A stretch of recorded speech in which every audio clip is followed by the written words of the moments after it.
എന്നെ വിളിച്ചിരുന്ന പേര് യാക്കോബ് എന്നാണ്. ചതിയനെന്ന്, കള്ളനെന്ന്, വഞ്ചിക്കുന്നവനെന്ന്, ദുഷ്ടനെന്ന് അർത്ഥം വരുന്ന ഒരു പേരിൽ എനിക്ക് നിന്നെ അനുഗ്രഹിപ്പാൻ സാധ്യമല്ല.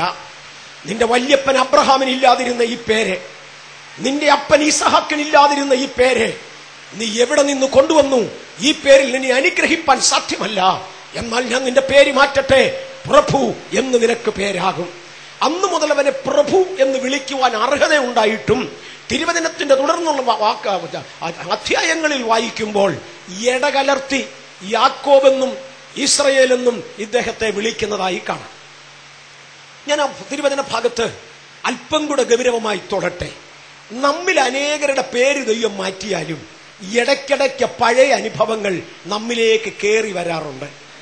ഇന്ന് രാത്രിയിൽ ദൈവം ഒരു പുതുമയ്ക്ക് വേണ്ടി എന്നെ വീണ്ടും ജനിപ്പിച്ചെങ്കിൽ, ഇന്ന് രാത്രിയിൽ ദൈവം എന്നെ ഒരു നന്മയ്ക്ക് വേണ്ടി വിളിച്ചെങ്കിൽ, പഴയത് വിട്ടുകളയുവാൻ മനസ്സില്ലാതെ ഇടയ്ക്കിടയ്ക്ക് യാക്കോബും ഇടയ്ക്കിടയ്ക്ക് ഇസ്രയേലുമായാൽ എന്റെ കർത്താവിന് പറവാനുണ്ട്, മോനെ, നിന്നെ കൊണ്ട് ആഗ്രഹിച്ചത് നടപ്പില്ല. ഞാൻ ഒരുവനെ പേര് മാറ്റിയാൽ അവൻ സാക്ഷാൽ മാറിയേ മതിയാകും.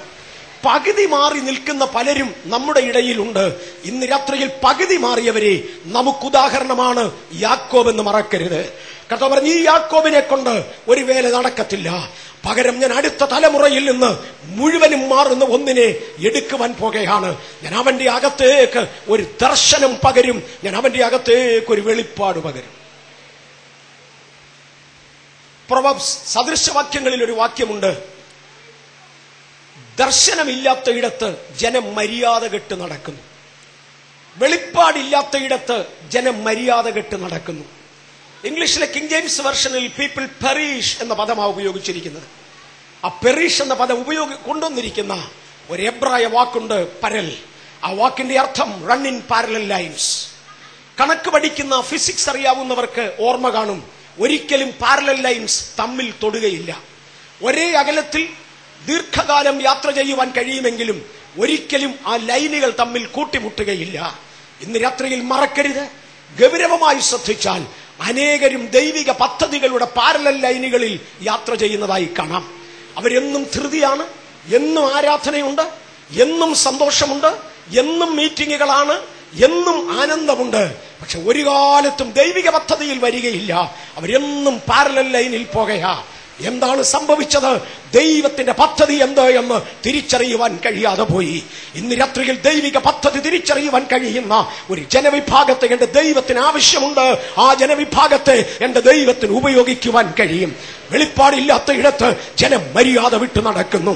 ദൈവികമായൊരു ദർശനത്തിൽ, ദൈവികമായൊരു വെളിപ്പാടിൽ ഇന്ന് രാത്രിയിൽ കയറി വരുവാൻ കഴിയുമെങ്കിൽ ഈ തലമുറയിൽ നിന്ന് ഒരു കൂട്ടം മാനപാത്രങ്ങളെ കൊല്ലം പട്ടണത്തിന് വേണ്ടി വാർത്തെടുക്കുവാൻ നമ്മുടെ ദൈവം ആഗ്രഹിക്കുന്നുണ്ട്. ആ മാനപാത്രങ്ങൾ ഇതിനകത്ത് നിന്ന് രൂപം കൊണ്ടേ മതിയാകും.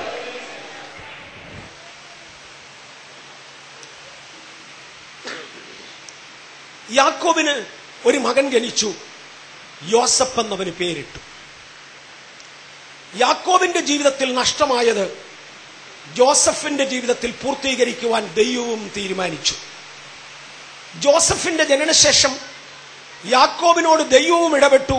യാക്കോബും സ്വയം ചിന്തിച്ചു, ഞാൻ എപ്പോൾ എന്റെ വീടിന് വേണ്ടി കരുതും. ദൈവവും യാക്കോബിനോട് പറഞ്ഞു, യാക്കോബേ, ഞാൻ ബേഥേലിന്റെ ദൈവമാണ്.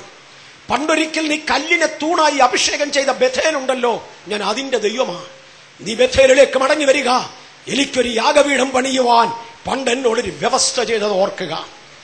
ഈ നിന്റെ മകനുമായി നീ യാത്ര ചെയ്യുക, ഈ നിന്റെ മകനെ എനിക്ക് ഉപയോഗിപ്പാനുണ്ട് എന്ന ആശയം ആ തിരുവചന ഭാഗങ്ങളുടെ ഉള്ളിലുണ്ട്.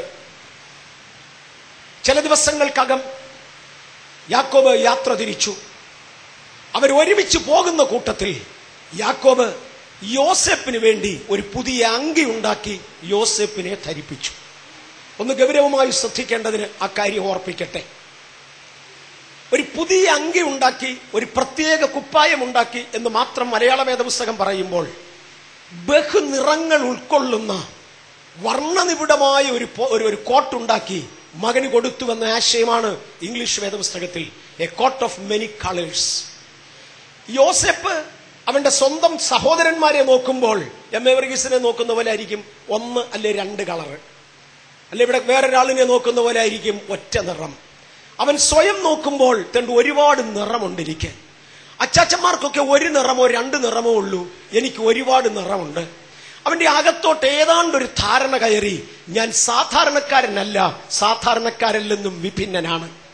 ഇന്ന് രാത്രിയിൽ ഒരു കാര്യം ഓർപ്പിക്കട്ടെ, ദൈവിക താല്പര്യം നാം സാധാരണക്കാരല്ല എന്ന യാഥാർത്ഥ്യം നമ്മെ ഓർമ്മിപ്പിക്കുക.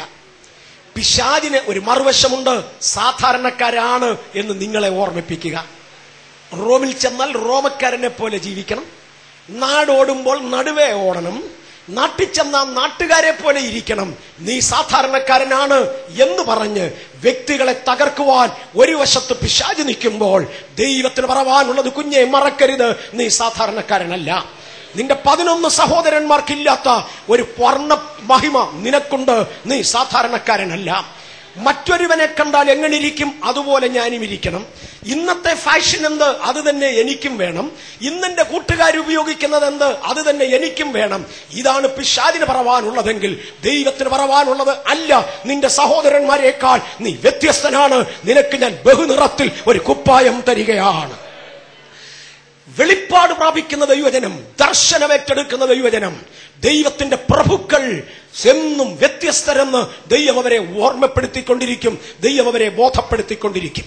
അവൻ സ്വയം നോക്കി, അവന് മനസ്സിലായി, ഞാൻ മറ്റൊരു സ്വഭാവമുള്ളവനാണ്, ബഹുനിറത്തിലുള്ള ഒരു വസ്ത്രം ധരിച്ചവനാണ് ഞാൻ. എന്റെ അച്ചാച്ചന്മാരിൽ നിന്ന് ഞാൻ വ്യത്യസ്തനാണ്, എന്റെ സഹോദരങ്ങളിൽ നിന്ന് ഞാൻ വ്യത്യസ്തനാണ്. എന്തിനാണ് ഇത് ചെയ്തത്? യാക്കോബ് ഒത്തിരി സൈക്കോളജി അറിയാവുന്ന ഒരാളാണ്. പണ്ടൊരു കാലത്ത് ഇവന്റെ ആടുമാടുകൾ വർദ്ധിക്കുവാനും പെരുകുവാനും ദൈവം ഒരു ദർശനം യാക്കോബിന് നൽകിയിരുന്നു. യാക്കോബിനെ ദൈവദൂതന്മാർ ഏൽപ്പിച്ച ദർശനം ഉരിയടപ്രാണിയായ ആടിന് കൈമാറേണ്ടതിന് കുരിയിൽ വൃക്ഷങ്ങളുടെയും പുന്നവൃക്ഷങ്ങളുടെയും കമ്പ് കൊണ്ടുവന്ന് അതിൽ വരയും കുരയും ഉണ്ടാക്കി ആടിന് ദർശനം കൈമാറിയ യാക്കോബ് തിരുവചനത്തിലെ പ്രസിദ്ധനാണ്. ഞാൻ ഒന്നുകൂടെ ആവർത്തിക്കാം. യാക്കോബ് തന്റെ ഭാര്യമാരെ വിളിച്ചുകൊണ്ട് നമുക്ക് മടങ്ങിപ്പോകാമെന്ന് പറയുമ്പോൾ, നിങ്ങളുടെ ആങ്ങളമാരും നിങ്ങളുടെ അപ്പനും അവരുടെ വസ്തു കൊണ്ട് യാക്കോബ് സമ്പന്നനായി എന്ന് പറയുന്നെങ്കിൽ അങ്ങനെയല്ല യാഥാർത്ഥ്യം. ദൈവം എനിക്ക് തന്ന ഒരു ദർശനമാണിത് എന്ന് പറഞ്ഞുകൊണ്ട് ദൂതൻ തന്നെ കാണിച്ച ദർശനത്തെക്കുറിച്ച് തന്റെ ഭാര്യമാർക്ക് വിശദീകരിക്കുന്ന ഒരു രംഗമുണ്ട്. അങ്ങനെ ദൈവദൂതനാൽ കിട്ടിയ ദർശനം ആടുകൾക്ക് കൈമാറേണ്ടതിന് കുരിയിൽ വൃക്ഷങ്ങളുടെയും പുന്നവൃക്ഷങ്ങളുടെയും കമ്പിൽ വരയും കൊരയും ഉണ്ടാക്കി ആ ദർശനം ആടിന് കൈമാറിയ യാക്കോബ് ഇപ്പോൾ ദൈവം തന്റെ ഹൃദയത്തിൽ കൊടുത്ത ദർശനം മകന് കൈമാറേണ്ടതിന് ബഹുനിറത്തിലുള്ള ഒരു കുപ്പായമുണ്ടാക്കി മകനെ ഇടിവിപ്പിച്ചു. സഭകളിൽ വളർന്നു വരുവാനുള്ളവയ്ക്ക് കുപ്പായം തുന്നുന്ന ശുശ്രൂഷകന്മാർക്കായി എന്റെ ദൈവത്തെ സ്തുതിക്കുന്നു. ദേശത്ത് ഉയർന്നു വരുവാനുള്ള ശുശ്രൂഷകന്മാർക്കായി കുപ്പായം തുന്നുവാൻ എന്നെ ഏൽപ്പിച്ചതുകൊണ്ട് എന്റെ കർത്താവിനെ വാഴ്ത്തുന്നു. നീ സാധാരണക്കാരനാണ്, എല്ലാവരെയും പോലെ നടക്കണമെന്ന് പറയുന്ന കൊല്ലം പട്ടണത്തെ ഭരിക്കുന്ന പിശാചേ, നിന്റെ ക്രിയകളെ ചോദ്യം ചെയ്യുവാൻ ദൈവം എഴുന്നേൽപ്പിച്ച വിശുദ്ധന്മാർ വിളിച്ചു പറയും, ഇവർ സാധാരണക്കാരല്ല, അവരിൽ നിന്നും വ്യത്യസ്തരാണ്. കഴിഞ്ഞ തലമുറകളിൽ നിന്ന് അവർ വ്യത്യസ്തരാണ്. പഴയ വെളിപ്പാടുകളിൽ നിന്നും വിഭിന്നമാണ് അവരുടെ വെളിപ്പാടുകൾ. ദൈവിക ഉദ്ദേശങ്ങൾ വ്യത്യസ്തമാകയാൽ ഇവർ വ്യത്യസ്തരാണെന്ന് പറയുവാൻ ഇന്ന് രാത്രിയിൽ ചിലർ കേൾപ്പിക്കപ്പെടാം. അവർക്ക് ബഹുനിറത്തിൽ ഒരു കുപ്പായം അവന്റെ മേൽ അണിയിച്ചു. ഈ അപ്പൻ അണിയിക്കുന്ന കുപ്പായത്തിനൊരു പരിമിതിയുണ്ട്. കുറച്ചു കഴിഞ്ഞാൽ ഈ കുപ്പായം പറിച്ചു കീറും എന്ന് ദൈവത്തിനറിയാം. ഏതപ്പൻ അണിയിക്കുന്ന കുപ്പായവും എല്ലാ കാലവും നിലനിൽക്കയില്ല. ദിവസങ്ങൾക്കകം സഹോദരന്മാർ ഈ കുപ്പായത്തെ എതിർക്കും, അവർ ഈ കുപ്പായം വലിച്ചു കീറുമെന്ന് ദൈവത്തിനറിയാം.